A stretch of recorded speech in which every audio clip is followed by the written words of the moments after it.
ramai orang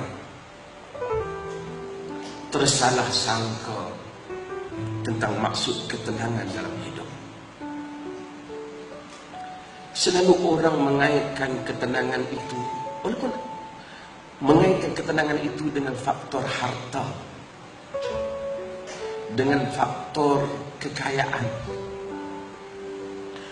Walaupun itu boleh menjadi penyumbang, tetapi itu bukan segala-galanya.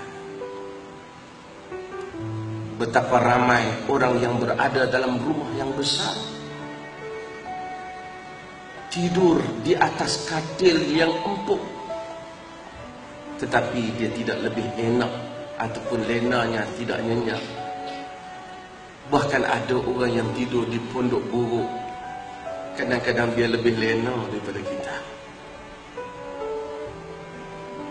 Ada orang yang berada di hadapannya hidangan yang hebat, lauk pauk yang bagus, tetapi lidahnya tidak enak.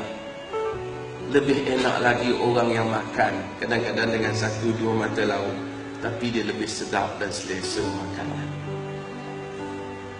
Kata engkau, lihatlah bagaimana Allah membagi-bagikan nikmat.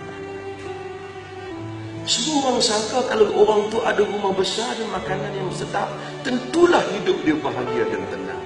Belum tentu.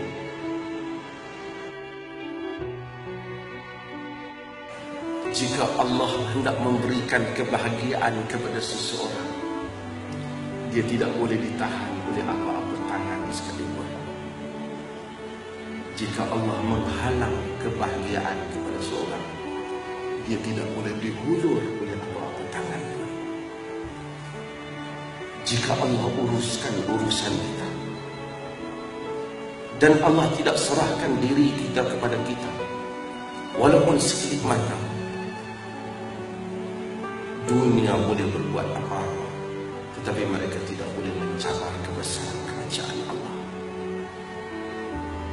Jika Allah mengatur untuk kita, apa yang orang sangka tewas, kita akan melihat kemenangan dari sesuatu.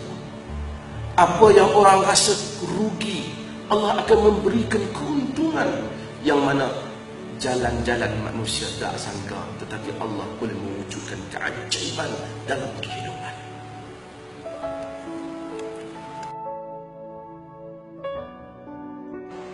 Tuan-tuan tengoklah dunia ni. Kadang-kadang tuan-tuan, manusia dia hilang satu benda daripada dunia. Kadang-kadang macam dia hilang segala-galanya.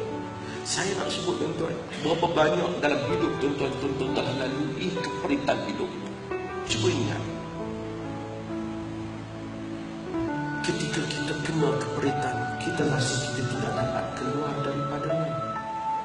Tapi hari ini Allah telah keluarkan kita berada dalam keadaan yang baik.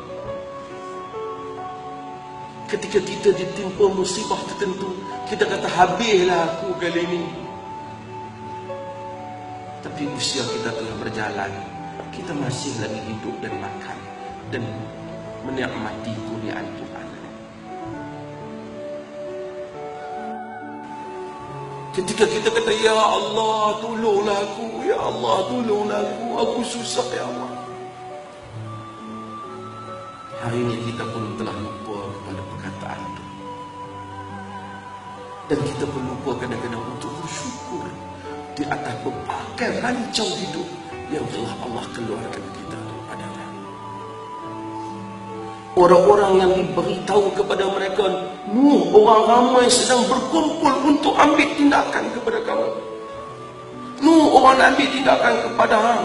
Nuh, orang nak ambil tindakan pada kau. Nuh, ada orang nak bertindak pada kau. Kata Allah, iman dia tambah. Bukan kita kata, pasal apalah Allah uji aku, apalah dosa aku. Dah. Kata Quran, iman mereka bertambah. Mereka kata, hasbunallah wa ni'mal wakil. Cukuplah bagi kami ni Allah, dialah sebaik-baik tempat diserahkan urusan. Siapa yang tidak melaluinya tidak akan memahami maksud ini. Orang-orang yang pernah hidup dan bertawakal, dia akan mengetahui tentang keajaiban tawakal. Bila hati insan bulat kepada Ya Rabb, inni fawwadtu hadza amri ilaik. Ya Allah, aku serahkan urusan ini kepadamu, Ya Allah.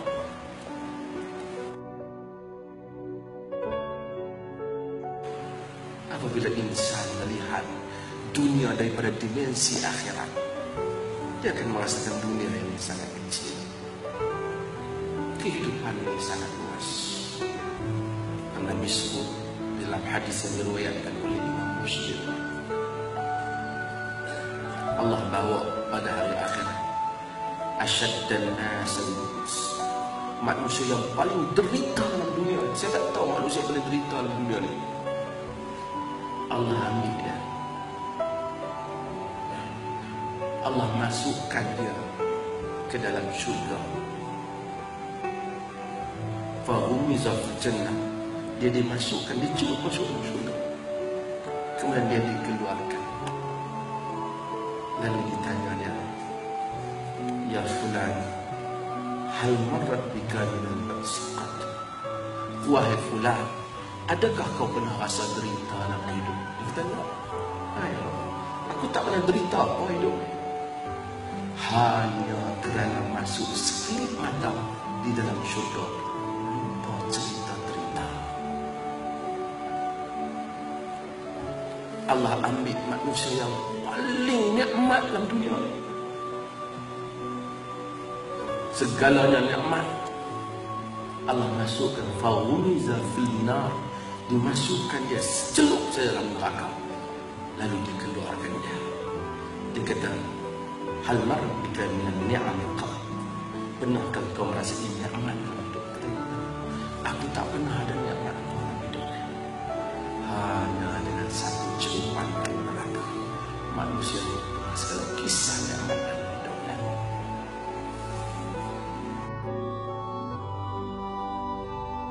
Kita selalu nak bersyukur kalau kita diberi benda baru, dan kita lupa bahawa apa yang telah ada pada kita ini pun suatu nikmat yang besar. Suatu hamba Allah yang patah kakinya, yang dia tidak pernah pun sebut dulu barangkali tak pernah teringat ada tentang nikmat kaki yang setiap hari dia pijak. Tapi bila satu hari dia sakit kaki, dia kata, ya Allah, bagilah balik kaki aku, sembuhlah balik. Dia tahu besarnya nikmat kaki, nikmat tangan, nikmat sihat. Kata hamka, yang ada ini sudah harapan kita. Yang kita ada di harapan kita. Tapi insan, bukan salah untuk kita mengharapkan yang belum ada, tetapi jangan lupa yang telah ada.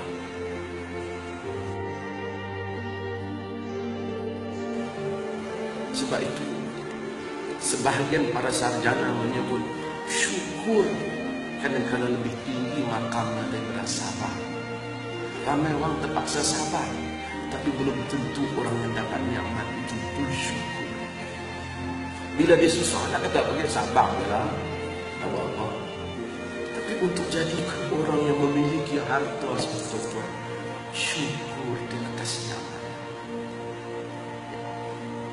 Allahumma ma asbaha bi min ni'matin aw bi ahadin faminka wahdaka la syarika lak falakal hamd.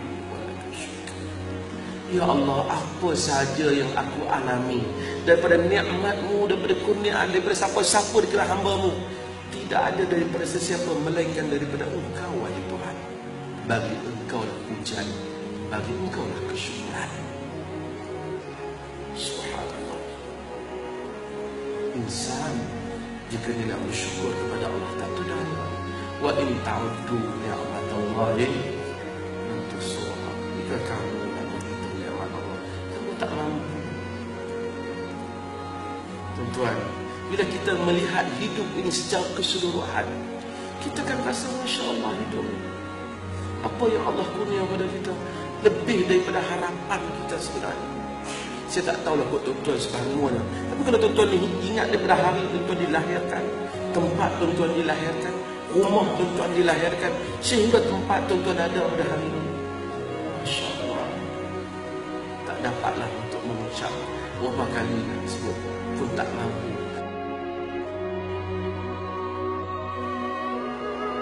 Ketika orang-orang yang kafir itu mengeluarkan dia, ketika dia salah seorang daripada dua, dia dan Abu Bakar, yang lain Nabi dan Abu Bakar, ketika mereka berada di dalam gua, ketika dia berkata kepada sahabatnya, la tahzan, innallaha ma'ana.